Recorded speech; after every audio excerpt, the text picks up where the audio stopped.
You know, Jesus said that he is the vine and we are the branches. Apart from him, we can do nothing. How sad it is for Christians, for church people, to have an appearance of godliness and yet deny the power of God. We have this appearance of godliness. Why? Because we're here.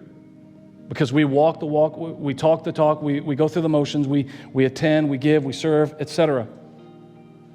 But how sad for people to go through these motions disconnected from Jesus.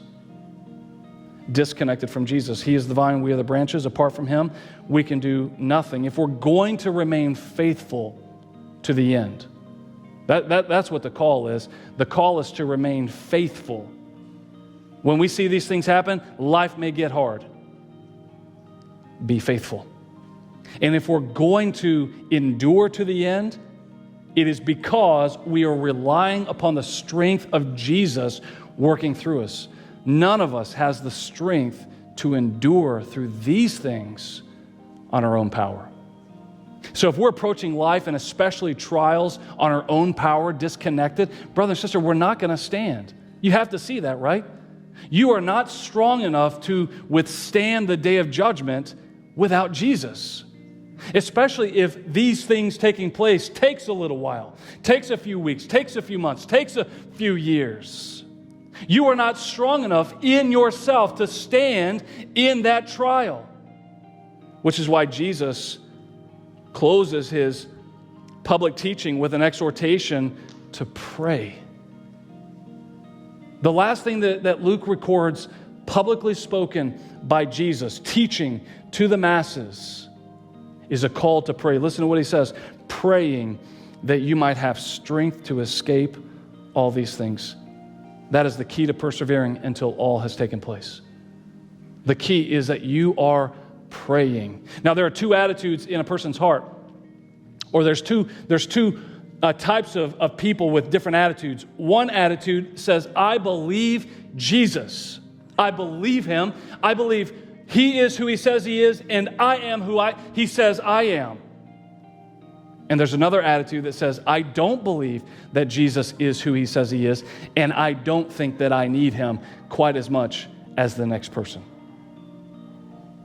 The former is rooted in faith. The former recognizes that we are completely dependent upon Jesus to get through the day, let alone the great day. The latter is faith in oneself. I think I've used this term before, moral therapeutic deism. It is being good, it's believing that there's a higher power, but it's convincing oneself that they're in right standing with whatever this higher power is because they've done good things. Faith in oneself. The one leads to life, the one leads to endurance, the one leads to strength, and the other leads to failure. If you are not connected to Jesus right now, today, if you don't look back over your life and see, all right, I see a connection to Jesus. I see a meaningful connection to Jesus. As a habit of my life, I am asking him for strength. Then today's a day of repentance for you. It should be a sober warning for you. If that is not the habit of your life now, then what makes you think that when these things begin to take place, that you're going to stand? And if you think you can do life without Jesus, then brother and sister, you're not going to stand before the Son of Man. That's what he says, to stand before the Son of Man. That's a courtroom expression, and it implies a favorable judgment. It means you can stand up on that judgment day. God, the holy creator God, says, Brian, why should I allow you to enter into my kingdom? And there's only one answer: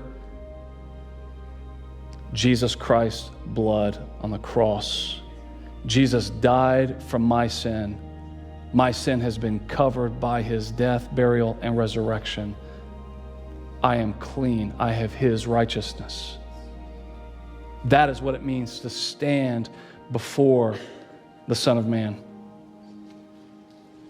But the essence of what Jesus has done for us The reason that I can stand before the Son of Man,